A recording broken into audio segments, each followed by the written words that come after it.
आधी तर तुम्ही हा ट्रेंडिंगचा इफेक्ट बघा, त्याच्यानंतर सांगतो कॅपकट मध्ये कसा क्रिएट करायचा ते। सर्वात पहिले कॅपकट मध्ये अशा क्लिप्स ऍड करा आणि सॉन्ग लेअरला क्लिक करून अशा व्यवस्थितरित्या बीट ऍड करून घ्या। नंतर फर्स्ट लेअरला क्लिक करून या बीट वरती या। नंतर वरच्या लेअरला क्लिक करून ही लेअर कट करून घ्या। त्यानंतर या लेअर वरती या, खाली स्क्रोल करून फ्रीज ऑप्शन वरती क्लिक करून लेअर फ्रीज करा आणि या पार्टला डिलीट करा। त्यानंतर या लेअरला क्लिक करून ही लेअर कट करा, समोरचा पार्ट डिलीट करा। नंतर फर्स्ट लेअर वरती या लेअरला क्लिक करून खाली स्क्रोल करा, रिमूव्ह विज वरती जाऊन ऑटो रिमूव्ह करून घ्या। त्याच्यानंतर लेअरच्या एंडिंगला कीफ्रेम ऍड करा, स्टार्टिंगला कीफ्रेम ऍड करून ही लेअर अशा प्रकारे छोटी करून घ्या।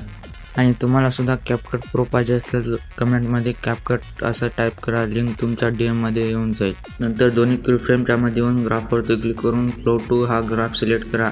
त्याच्यानंतर या लेअरला क्लिक करून ॲनिमेशनवरती जाऊन फेड इन ॲनिमेशन सर्च करा। सेकंडवाला ॲनिमेशनला क्लिक करून याची सेकंड साईज 2 सेकंड ठेवा। बॅक या पुढच्या लेअरला क्लिक करून ॲनिमेशनवरती क्लिक करा। इथे स्वाइस हा ॲनिमेशन सिलेक्ट करून सेकंड साईज 3 सेकंड ठेवा। नंतर सेम प्रोसेस पुढच्या लेअरला करा। त्यानंतर लेअरला क्लिक करून फ्रीज ऑप्शनवरती जा, ही लेअर फ्रीज करा।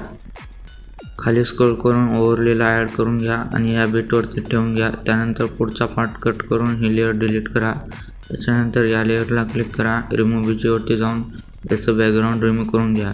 त्यानंतर लेअरच्या एंडिंगला कीफ्रेम ॲड करा, स्टार्टिंगला कीफ्रेम ॲड करा आणि दोन्ही कीफ्रेमच्या मध्ये येऊन ग्राफवरती जा। इथे फ्लो टू ग्राफ सिलेक्ट करा। त्याच्यानंतर पुढच्या लेअरला क्लिक करून स्विच ॲनिमेशन सिलेक्ट करून सेकंड साईज 3 सेकंड ठेवा आणि राईटवरती क्लिक करा। त्यानंतर सेम प्रोसेस सर्व क्लिपला ॲड करा। त्याच्यानंतर तुमचा व्हिडिओ रेडी होऊन जाईल। आणि अशाच कॅपकट टिप्ससाठी फॉलो करायला विसरू नका।